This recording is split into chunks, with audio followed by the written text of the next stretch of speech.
Price Lord. கர்த்தநாம மகிமைப்படட்டும். இந்த அருமையான புதிய நாள் காலை வேளையிலே உங்களை சந்திப்பதில் மிகுந்த மகிழ்ச்சி அடைகிறேன். தினம் ஒரு லோகோஸ் வார்த்தையை நாம் ஒவ்வொரு நாளும் கேட்டுக்கொண்டிருக்கிறோம். இந்த நாளில் கூட உங்களுக்கு ஒரு புதிய வார்த்தையை சொல்லி செபிக்க விரும்புகிறேன். மத்தேயு சுவிசேஷம் 14ஆம் அதிகாரம் 18ஆம் வசனம் இவ்வாறு சொல்லுகிறது. மத்தேயு 14:18, அவைகளை என்னிடத்தில் கொண்டு வாருங்கள் என்றார். அவைகளை என்னிடத்தில் கொண்டு வாருங்கள் என்று இயேசு சொன்னார். பாருங்க, இங்கே கர்த்தருடைய வார்த்தையை கேட்க முடியாத திரளான கூட்டங்கள் வந்து உட்கார்ந்துருக்கு. அவர்கள் கர்த்தருடைய வார்த்தையை கேட்டு கேட்டு என்ன செய்யிருக்காங்க, அவர்கள் ரொம்ப நாள் ஆயிடுச்சு பாருங்க. அவர் வந்து தங்கியிருந்தார், அவங்களுக்கு சாப்பாடு இல்லாமல் வார்த்தையை கேட்டுக்கொண்டே இருக்கிறார்கள். அப்போ ஆண்டவர் சொன்னார், இந்த சீசர்கள் பார்த்து சொன்னாரு, எப்பா இந்த ஜனங்களுக்கெல்லாம் கொஞ்சம் சாப்பாடு கொடுக்க ரெடி பண்ணுங்க என்று சொன்னபோது அவர்கள் என்ன சொன்னாரு, அவரிடத்துல போஜனம் கொடுப்பதுக்கு ஒன்றும் இல்லை, ஆனால் ஒரு 5 அப்பமும் 2 மீன் தான் இருக்குது, என்ன செய்யலான்னு கேட்டேன்.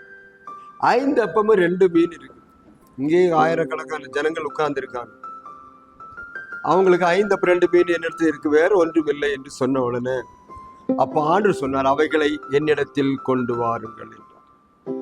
அந்த 5 அப்பம் கொஞ்சம் ஒரு ஆளு கூட இருக்காது, என்ன ஒரு சின்ன பையன் தான் அதை கொண்டு வந்து. அந்த 5 அப்பமும் 2 மீன் யாருக்குமே போதாத சூழ்நிலை தான். என்னிடத்தில் கொண்டு வாருங்கள் என்று சொன்ன உடனே ஆண்டவரத்துல கொண்டு போனாங்க. நடந்ததை பத்தி நம்ம படிக்கிறோம். கர்த்தர் என்ன பண்ணார், அதை வானத்துக்கு ஏறெடுத்து, ஆண்டவரே இதை ஆசீர்வதிங்க, பிதாவே இதை ஆசீர்வதிங்க ஜெபம் பண்ணி அவர்களை பந்தி உட்கார வைத்து அவர்களுக்கு அதை ஆசீர்வதித்து, பாருங்க, அவளை சீசர்களை கொடுத்து இது எல்லாருக்கும் பந்தி உட்கார வச்சு கொடுங்கன்னு சொன்னார். அவ்வளவுதான். ஒரு அதிசயத்தை நம்ம அங்க பார்க்கிறோம். 5 அப்பமும் 2 மீனும், 5000 புருஷர்கள், 15000 ஸ்திரீகள், பல ஆயிரக்கணக்கான பிள்ளைகள் எல்லாரும் சாப்பிட்டு போக மீதி 12 கூட நிறைய மீதி எடுத்தார்கள். அந்த அதிசயம் நடக்கிறதுக்கு ஒரே ரீசன் என்ன தெரியுமா? அந்த 5 அப்பத்தையும் 2 மீனையும் இயேசுவினிடத்தில் கொண்டு சென்றார். அருமையான ஒரு பிள்ளைகளே, இந்த நாட்களில் கொஞ்சத்தை கண்டு நீங்க புலம்பிக் கொண்டே இருப்பீங்க. என்னடா பண்றது, இதை வச்சு நான் என்ன செய்வேன், இதை வச்சு ஒன்றும் பண்ண முடியாது. ஆனா அது கர்த்தருடைய சமூகத்துல வந்தா என்ன வேணாலும் பண்ணலாம், எத்தனை ஆயிரம் பேர் வேணாலும் சாப்பாடு கொடுக்க முடியும். அதைத்தான் உணர்த்தும்படிதான் கர்த்தர் சொன்னார், அவைகளை என்னிடத்தில் கொண்டு வாருங்கள், குறைகளை என்னிடத்தில் கொண்டு வாருங்கள். உன் வாழ்க்கையில குறையா இருக்கா, இந்த கால வேளையில என்னிடத்தில் கொண்டு வா. ரொம்ப கஷ்டப்படுற என்னிடத்தில் கொண்டு வா. நான் என்ன செய்வேன்னு தெரியலையே, இந்த மாதம் முழுது எப்படி ஓட்டுவேன், காசெல்லாம் காலி ஆயிடுச்சு, நான் எப்படி சீட்டு பணம் கொடுப்பேன், எப்படி ஹாஸ்பிட்டலுக்கு செலவு பண்ணுவேன், எப்படி நான் மருந்து வாங்குவேன், மாதம் மாதம் எனக்கு இவ்வளவு மருந்து வாங்கணுமே, பணம் இல்லையே, இருப்பது இவ்வளவுதானே நினைக்கிறீர்களா? அதை இயேசுவிடத்தில் கொண்டு வாருங்கள். கேட்க என்னிடத்தில் கொண்டு வா. உன் நிலைமை எனக்கு தெரியும், என்னிடத்தில் கொண்டு வா. ஏற்கனவே எலியாவின் நாட்களே சாரிபாத்து ஊரு ஒரு நடந்த காரியம் நமக்கு தெரியும். சாரிபாத்து ஊரு இல்லை, எல்லா இடம் பஞ்சம், ஒன்றுமே இல்லை, எல்லாரும் மக்கள் மரித்து கொண்டிருக்கிறார். அங்கே ஒரு விதவையும் ஒரு பிள்ளையும் சாகும்படி கொஞ்சம் போல மாவு எண்ணெய் இருக்குது, இதை சுட்டு சாப்பிட்டு செத்து போகணும்னு நினைச்சிட்டு இருக்கும்போது எலியா அங்க வந்து பேசுகிறார். வரப்பறிக்கிட்டு என்ன பண்றோமா, இந்த மாதிரி கொஞ்சம் மாவு இருக்கு, என்ன இருக்கு, நான் சுட்டு சாப்பிட்டு செத்துற போறோம், அதுக்கு பிறகு எங்களுக்கு ஒன்றும் இல்லை. அப்போ அவன் சொன்னான், கொஞ்சம் போல முதல்ல எனக்கு செய்துட்டு வா, பின்பு உனக்கு உன் பிள்ளைக்கு செய்யலாம் என்று சொன்ன உடனே அவன் மறுபடி பேசாதபடிக்கு போனான். பாருங்க, அந்த கொஞ்சத்தை கர்த்தரிடத்தில் கொண்டு வந்தான். அந்த கொஞ்சத்தை எலியாவினிடத்தில் தேவ மனுஷனிடத்தில் கொண்டு வந்தான். கர்த்தர் அந்த இடத்துல என்ன பண்ணார் தெரியுமா?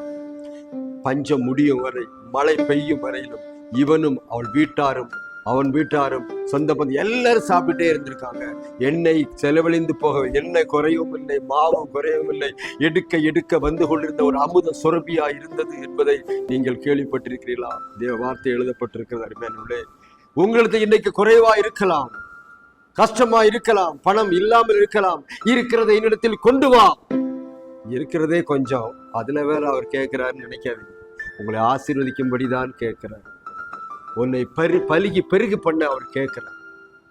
பாருங்க, அவர் கைகளில் போனா அது அப்படியே பெறும். உங்க வாழ்க்கையில இருக்கிற இந்த பிரச்சனைகள் மாறணும்னா உங்கள் பிரச்சனை கர்த்தருடைய கைகளில் கொண்டு வா. உங்க குறைவெல்லாம் நிறைவாக்குற ஆண்டவர் பக்கத்துல இருக்கார். எத்தனை பேருக்கு தெரியும்? வானத்தையும் பூமியையும் படைத்த சர்வ வல்லமுள்ளவரால் முடியாத காரியம் ஒன்றுமில்லை. எனக்கு இது யார் இந்த காரியத்தை செய்வா, யார் எனக்கு உதவி செய்வா, யார் இது சூழ்நிலை காப்பாற்றுவான்னு எத்தனை நாள் தவித்து கொண்டிருக்கிறீர்களே, என்னிடத்தில் கொண்டு வாருங்கள் என்று கர்த்தர் சொன்னார். இந்த காலையிலே நீங்க இடத்துல கொண்டு போறீங்களா? உங்க பிரச்சனையை கொண்டு போங்க, உங்க கஷ்டத்தை கொண்டு போங்க, உங்க நஷ்டத்தை கொண்டு போங்க, உங்களுடைய பாரத்தை தூக்கிட்டு போங்க. எதுவா இருந்தாலும் இடத்தில் கொண்டு வாருங்கள். ஆண்டவர் ஆசீர்வதித்தால் அது ஆசீர்வாதமா இருக்கும். அருமையானவர்களே, இதுவரையிலும் ஒருவரையும் அவர் புறம்பே தள்ளினது இல்லை. இடத்தில் வரையும் நான் புறம்பே தள்ள மாட்டேன் என்று சொன்னவர் இன்றைக்கு உங்களையும் ஆசீர்வதிக்க கடந்து வந்திருக்கிறார். ஒப்பு கொடுப்பீங்களா? இந்த கால வேளையிலே கர்த்தர் உங்களை பார்த்து சொல்றாரு, என்னிடத்தில் கொண்டு வா, உன் பிரச்சனை என்னிடத்தில் கொண்டு வா, நான் மாற்றுகிறேன். இன்றைக்கு அந்த உதவியை படிச்சு பாருங்க. மீதியா 12 கூட எடுத்தாருங்க. 5 அப்பம் 2 மீன் என்ன பண்ண முடியும்? ஒன்றுக்கு உதவாது. ஆனா கர்த்தரிடத்தில் வருமானால் அது மல்டிபிள் பண்ணுவார். ஆண்டவர் உங்க வாழ்க்கையை மல்டிபிள் பண்ணுவார். உங்க வாழ்க்கையை அதிகமாக ஆசீர்வதித்து கொடுப்பார். இந்த காலையில் ஒப்பு கொடுங்க, ஜெபம் பண்ணுங்க, பிரச்சனை கர்த்தரிடத்தில் கொண்டு வாங்க. கர்த்தர் பெரிய காரியங்கள் செய்வாராக. நான் உங்களுக்கு ஆட்சேபிக்கிறேன். பரலோகத்தின் பிதாவே, நல்ல ஆண்டவர், அப்பா ஸ்தோத்திரம். 5 அப்பத்தை 2 மீனையும் 5000 பேருக்கு ஏறத்தாழ 30,000-40,000 பேர் சாப்பிடும்படி கொடுத்த பெரிய அற்புதத்துக்காக ஸ்தோத்திரம். உம்மால முடியாது ஒன்றுமில்லை. ஒன்றுமில்லாமல் இருந்து ஒன்றை உருவாக்குற கர்த்தர் ஆண்டவர். Nothing is impossible to you. நாட்களில் ஆண்டவரே, அன்றைக்கு செய்த அதே அற்புதத்தின் ஆண்டவர் இன்றைக்கு ஒரு அற்புதத்தை உடைய பிள்ளைகளுக்கு செய்யுங்க.